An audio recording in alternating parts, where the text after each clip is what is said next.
dissect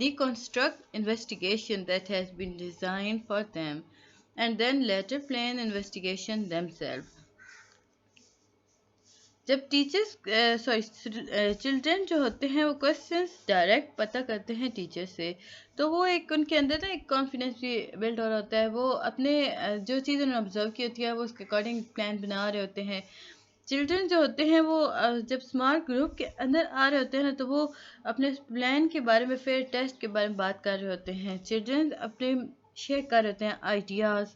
پھر اس کے بعد جب وہ سارے آئیڈیاز شیئر کرنے کے بعد انہیں پتہ چلتا ہے کہ اوکے فائن، ایسے یہ پوائنٹس تھے جو سملر تھے، جو پوائنٹ ڈس سملر تھے، وہ اس کے اکارڈنگ کام کرنا شروع کرتے ہیں. تو اس میں ٹیچر کی بھی ذمہ داری ہوتی ہے کہ وہ ہر حالت میں تو نہیں، بٹ وہ ڈسکس کرے اور موڈیفائی کرے ان پلانس کو جو بچے بنا رہے ہوتے ہیں. اس کے بعد ہے G helping children to interpret and analyse. جب آبزرویشن ہو گئی، انویسٹیگیشن بھی ہو گئی، تو ایک انفارمیشن ہمارے پاس آئی جی جو کہ اسینشیل تھی لرننگ پروسیس کے بارے میں. تو چلڈرن جو تھے انہوں نے اپنے ایکسپیرینس کو شیئر کیا، انٹرپریٹ کیا نا اپنی فائنڈنگس کو. تو ٹیچر کو جب انہوں نے یہ ساری بات بتائی، تو ٹیچر جو ہے وہ اسکلفل فیسیلیٹیٹر ہے.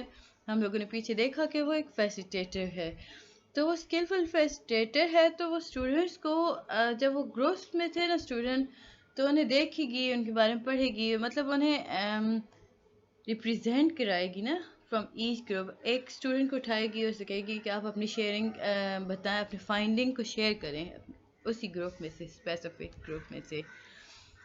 اس کے بعد helping children to communicate.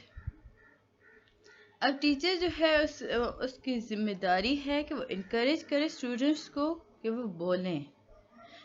Teacher جو ہے وہ ریپیٹ کرتی ہے کہ وٹ اسٹوڈنٹ سے. اب بچے ایک بار بول رہا ہے، ٹیچر بار بار اگر ریپیٹ کرے، بچے کو ایک کانفیڈینس ملے گا، وہ کہے گا اوکے فائن، میں جو کہہ رہا ہوں وہ سنا جا رہا ہے. سو وہ ایک ان کے اندر ایک فیلنگ آئے گی، وہ انکریج ہوں گے، وہ بولیں گے. اگر ان کی ووکیبلری خراب ہے تو ٹیچر انہیں ٹھیک کرے گی. یہ ساری چیزیں ہوتی ہیں. اس طرح ٹیچر ہیلپ کرتی ہے چلڈرن کو کہ وہ کمیونیکیٹ کریں. یہ تھا جی لیسن نمبر 5. مجھے امید ہے کہ آپ کو ساری چیز سمجھ آ گئی ہوگی. اب ہم چلتے ہیں لیسن نمبر 6 کی طرف. ہم بات کر رہے ہیں properties of objects. Lesson number 6 ہے. لیسن نمبر 6 شروع کرنے سے پہلے کائنڈلی جو لوگ میرے چینل پر نئے آئے ہیں وہ میرے چینل کو سبسکرائب کر دیں، بیل آئیکن کو بھی پریس کر دیں تاکہ آنے والی ویڈیوز کے نوٹیفیکیشن آپ کو مل سکیں. اور جو پرانے ہیں تو کائنڈلی پلیز لائک ضرور کر دیا کرے. ویڈیو کو نہیں پسند آ رہی تو ڈس لائک کر دیے، پر کچھ تو کیا کریں، آپ لوگ بس دیکھتے ہیں اور بھاگ جاتے ہیں. سو میں آپ لوگ کے لیے اتنی محنت کر رہی ہوں، ریٹرن میرے لیے کچھ تھوڑا سا کر دیا کریں. جب ہم بات کرتے ہیں پراپرٹیز آف آبجیکٹ کی، تو ہمیں پتہ چلتا ہے کہ آبجیکٹ اور کیا پراپرٹیز ایسی ہو سکتی ہیں جو آبجیکٹ کی ہوں. وہی پراپرٹیز ہمیں مٹیریل کے تھرو بھی مل رہی ہوں. تو ٹیچر کا جو ہوتا ہے نا وہ کوشچنس کرتی ہے اسٹوڈنٹس پہ کہ آیا انہیں پتہ ہے کہ کیا ہے آبجیکٹ اور کیا ہے مٹیریل. اب یہ جو کوشچن ہے آپ کے پیپر میں آ رہا ہوتا ہے، تو آپ اگر اس کا آنسر سمپل لکھیں گے نا کہ objects are made of specific material, یعنی کہ آبجیکٹس جو ہوتے ہیں وہ اسپیسیفک، ایک ہم یہاں پہ نا سملیرٹیز دیکھ رہے ہیں، پراپرٹیز دیکھ رہے ہیں آبجیکٹ اور مٹیریل کی. تو آپ پہلے لکھیں گے جی آبجیکٹ جو ہیں وہ ایک اسپیسیفک مٹیریل سے بنے ہیں. یہاں پہ بہت زیادہ ویرائٹی ملتی ہے ہمیں مٹیریل کی.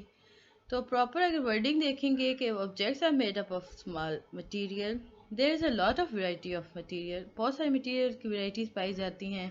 دا same kind of object can be made of different material. لازم نہیں ہے جو آبجیکٹ ہمارے سامنے آیا وہ ایک ہی مٹیریل سے بنا ہو. ایسا بھی تو ہو سکتا ہے نا کہ ایک چیز ہے آپ کے پاس، وہ ایک مٹیریل سے، سیکنڈ بار دوسری مٹیریل سے بنی ہوئی ہو. سو یہ ہمارے پاس ایک اور پوائنٹ آ گیا. Student must know the basic property of object and material. تو اسٹوڈنٹ کو کیا بتانا چاہیے کہ بیسک پراپرٹیز کیا ہیں مٹیریل اور آبجیکٹ کی. Material can be change. اب آپ اس میں سے 5 کر سکتے ہیں، تو 4 والا آپ اسکپ کر دیں گے کیونکہ یہ تھوڑا سا لینتھی آپ کے لیے ہو جائے گا. ادروائز آپ لوگ یاد رکھنا چاہتے ہیں تو ویل اینڈ گڈ. مٹیریل جو ہوتا ہے وہ چینج ہو سکتا ہے. اب ہم دیکھتے ہیں کہ چلڈرن پرائر نالج کو ہم دوبارہ سے اب دیکھیں گے، ان کے پرسیپشنس کے بارے میں بات کریں گے. شروع میں ہم لوگوں نے پرائر نالج کے بارے میں کافی زیادہ ڈسکس کر لیا. آج ہم جو بات کر رہے ہیں نا وہ اباؤٹ مٹیریل کریں گے. ایک اسیسمنٹ پروسیجر یوز کیا جاتا ہے جس میں 4 قسم کی انکوائریز ہوتی ہیں. ٹیچر جو ہوتی ہے وہ آسک کرتی ہے کوشچنس اباؤٹ کس چیز کے بارے میں؟ Papers, drinking utensils, measuring length اور والیوم. In these 4 inquiries. اب ٹیچر کیا بات کرتی ہے؟ ٹیچر بچے سے کہتی ہے کہ اپنے پیپر کے بارے میں آپ نے ڈسٹنگش کرنا ہے کہ اس مٹیریل میں کون سا پیپر ہے. ڈرنکنگ یوٹینسلس کیا ہیں، میئرنگ لینتھ اور والیومس کیسے کیے جا رہے ہوتے ہیں. تو یہ ساری چیزیں ہوتی ہیں اس میں پرائر نالج اباؤٹ مٹیریل کے اندر. اب جو پرسیپشن دیکھتے ہیں نا اباؤٹ میٹر، بچے جو ہیں ان کے نزدیک میٹر ہے کیا. چلڈرن جو ہوتے ہیں وہ سوچتے ہیں جو ریجڈ مٹیریل ہے نا وہ سالڈ. ریجڈ مینس سخت، جس کی شیپس چینج نہ ہو رہی ہوں، اسے وہ سالڈ لیتے ہیں. اور نان ریجڈ مٹیریل یعنی کہ ان کے نزدیک جو نان ریجڈ مٹیریل ہے لائک پلاسٹک اور کلاتھ، یا یوں سمجھ لیں کہ سالڈ اور لیکوڈ کے درمیان جو چیز ہوتی ہے اسے نان ریجڈ مٹیریل کہا جاتا ہے. اب اسٹوڈنٹس کے نزدیک یا چلڈرن کے نزدیک جو پاؤڈر ہے وہ seem to be closely related to liquid, یعنی کہ وہ زیادہ نزدیک، چلڈرن کو لگتا ہے کہ جو پاؤڈر ہے وہ لیکوڈ فارم کے زیادہ نزدیک ہے. کیونکہ دیکھیں جب ہم سالڈ کو گرائنڈ کرتے ہیں، پاؤڈر بناتے ہیں، تو اس کے نتیجے میں لاس آف میس بھی ہو جاتا ہے، لاس آف ویٹ بھی ہو جاتا ہے. یعنی اس کے میس اور ویٹ کے اندر لاس ہونا شروع ہوتا ہے، یعنی کم ہونا شروع کر دیتا ہے. آپ ایک کسی بھی سالڈ چیز کو اٹھائیں آپ کو وزن میں زیادہ لگے گی، لیکن جیسے ہی آپ اسے گرائنڈ کریں گے، اسے پاؤڈر فارم ملائیں گے تو اس کا وزن کم ہو جائے گا. اگر اسی چیز کو ہم میلٹ کرتے ہیں تو وہ ڈیزالو ہو جائے گی. تو اس وجہ سے یہ ایک کنسیپشن یا یوں سمجھ لیں کہ پرسیپشن بن گیا. کنسیپٹ تو بنا ہی بنا، بٹ یہ لائک جسٹ پرسیپشن کہ جو چیز پاؤڈر فارم میں ہوتی ہے وہ لیکوڈ کے نزدیک پائی جاتی ہے. اب آگے لرننگ گول تھا، یہ پیپر پوائنٹ آف ویو ذرا بھی امپورٹنٹ نہیں تھا، تو ہم ذرا آگے چلتے ہیں. اب جی ہمارے پاس سیکوینس آ گئے ہیں لرننگ ٹیمپلیٹ کے. سب سے پہلے فیز اے میں ہم کیا کرتے ہیں؟ پرائر نالج کو اسیس کرتے ہیں. پھر بی میں ہم ڈیولپ کرتے ہیں جی بیک گراؤنڈ کو. سی ڈی ای میں ہم مین کنٹینٹ آف یونٹ اور ٹاپک کے بارے میں بات کرتے ہیں، ہم مین ٹیچر.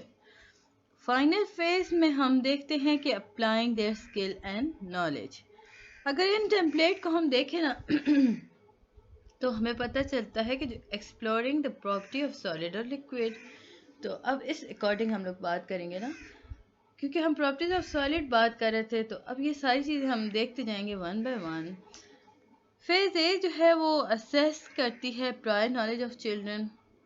اس کے اندر جی آتا ہے اب اسٹوڈنٹ کتنا آئیڈینٹیفائی کر رہا ہے، کتنا انڈرسٹینڈ کر رہا ہے کامن پراپرٹیز اباؤٹ مٹیریل اور آبجیکٹ. اسٹوڈنٹ کتنا پتہ ہے کہ آبجیکٹ اور مٹیریل میں کیا کیا پراپرٹیز ہوتی ہیں.